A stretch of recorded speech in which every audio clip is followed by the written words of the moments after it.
Wrestling দুনিয়ার জনপ্রিয় একটি মুখ হলো কোফি কিংস্টন।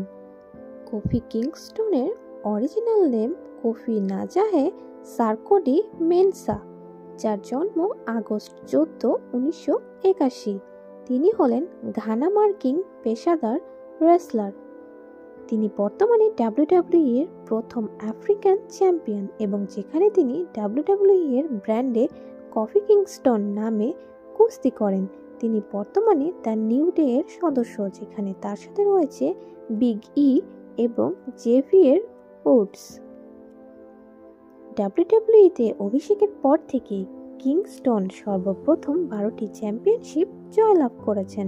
তিনি 8বার WWE এর আন্তঃমহাদেশীয় চ্যাম্পিয়নশিপ, 3বার WWE মার্কিন যুক্তরাষ্ট্র চ্যাম্পিয়নশিপ, রেকর্ড 4বার WWE ট্যাগ টিম চ্যাম্পিয়নশিপ, একবার এভান বোর্ডের সাথে, একবার ট্রুথের সাথে এবং 2বার বিগ ই ও জেভিয়ার উডসের সাথে এবং একবার world tag team championship CM পাঙ্কের সাথে।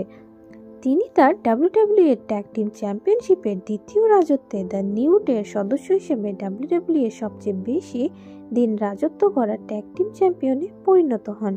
তিনি রয়্যাল রাম্বল ব্যাটল রয়্যালে তার নিষ্কাশনের উদ্ভাবনীর উপায়ের জন্য অধিক পরিচিত। এছাড়াও ওয়ার্ল্ড ট্যাগ টিম চ্যাম্পিয়নশিপ একবার CM পাঙ্কের সাথে তিনি বিজয়ী হয়। বর্ষসেরা ম্যাচ 2019 বনাম ড্যানিয়েল ব্রায়ান রাসেলমেনিয়া 35-এ, 30তম ট্রিপল ক্রাউন চ্যাম্পিয়নে, WWE আন্তঃমহাদেশীয় চ্যাম্পিয়নশিপ টুর্নামেন্ট 2010। এছাড়া WWE SmackDown tag team championship tournament 2018 Big E এবং জেভিয়ার উসোর সঙ্গে।